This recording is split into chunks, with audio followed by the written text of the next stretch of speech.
आज हम बात करेंगे सीआरपीसी के चैप्टर 17 के बारे में।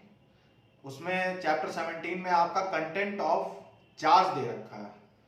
ठीक है, content of charges. Content of charge जो है आपका वो सेक्शन 11 में डिफाइन किया गया है। इसमें अब कंटेंट ऑफ चार्जेस की बात कर लें तो हमको उसमें क्या क्या बताना पड़ता है।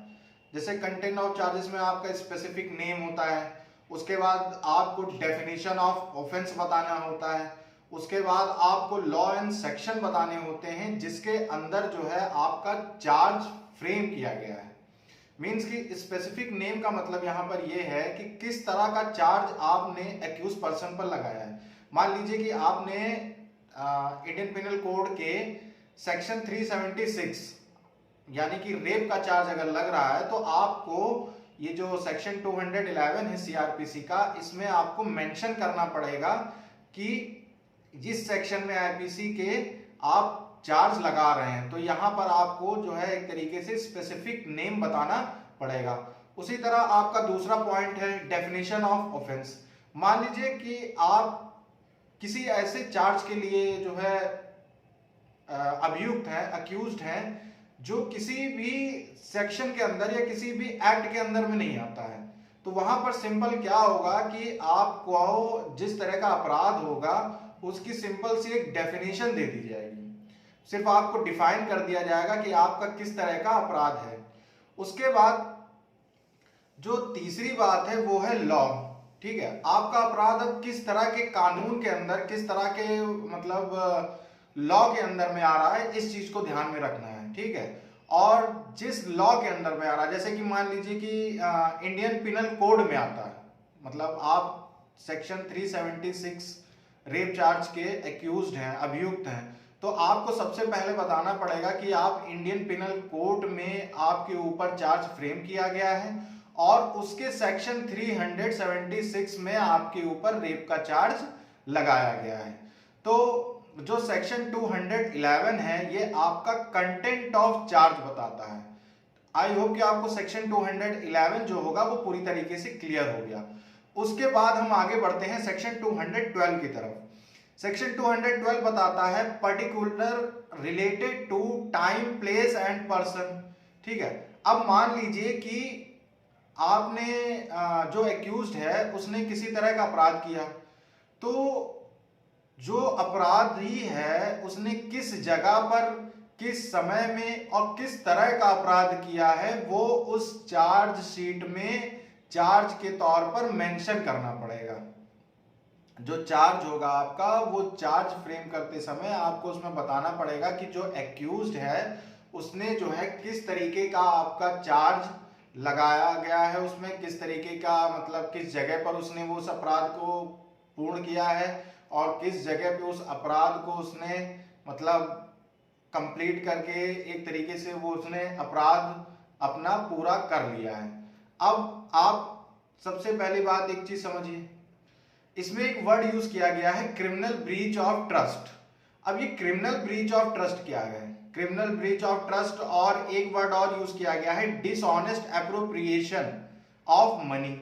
मान लीजिए कि आपने किसी का भरोसा तोड़ दिया। ठीक है, आपने किसी का भरोसा तोड़ दिया या आपने किसी से धोखे से पैसा ले लिया, तो ये जो इस तरह का आपका अपराध होता है, इसमें ना तो समय से मतलब होता है, ना तो प्लेस से मतलब होता है, ना तो इसमें जो है आपका किसी तरीके का आपको बताने की जरूरत है कि किस तरीके से आपने मतलब किस रूप से इस अपराध को किया, किस जगह पे किया, क्यों किया, इन सब चीजों को मेंशन करने की जरूरत इसमें नहीं पड़ती है। बस इसमें आपको यह बताना होगा कि कितने अमाउंट तक उस एक्यूज्ड पर्सन से, जिसके ऊपर जो अभियुक्त है उसके ऊपर कितने अमाउंट तक का हमें चार्ज फ्रेम करना है और उससे कितना पैसा उसके बदले में वसूल करना है। ठीक है, और ऐसा सिर्फ और सिर्फ उस क्राइम के 1 साल के अंदर तक किया जाना है। या मतलब अगर जैसे मान लीजिए कि आपसे कोई धोखे से 1 लाख रुपए लेके चला जाता है, ठीक है, भरोसे पे कि आप भैया हमको पैसा दे दो, हम आपको 1 साल बाद लौटा देंगे, और वो 1 साल बाद पैसा नहीं लौटाता है, मतलब पैसा लौटाने आता है लेकिन वो पैसा आपको वो देना नहीं चाहता, मतलब आप बार बार दौड़ रहे हैं उसके पास कि मुझे वो पैसा दे दो, मुझे पैसा वापस चाहिए, लेकिन वो पैसा आपको दे नहीं रहा है, तो आपको इसकी शिकायत उस अभियुक्त के खिलाफ 1 साल के अंदर करनी होगी, नहीं तो ये मान्य नहीं होगा। उसके बाद हम बात करते हैं सेक्शन 213 की। सेक्शन 213 जो है सीआरपीसी का, वो बोलता है when manner of committing offence must be stated.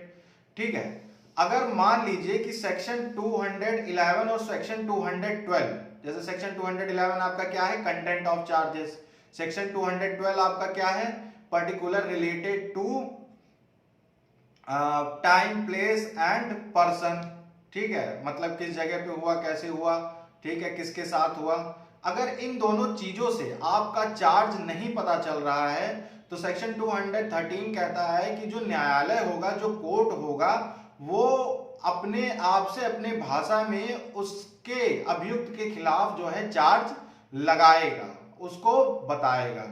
तो मैंने आज आपको 3 सेक्शन के बारे में सीआरपीसी के बताया। पहला सेक्शन 211 कंटेंट ऑफ चार्ज, दूसरा section 212 particular as to time place and person, तीसरा section 213 when manner of committing offences must be stated.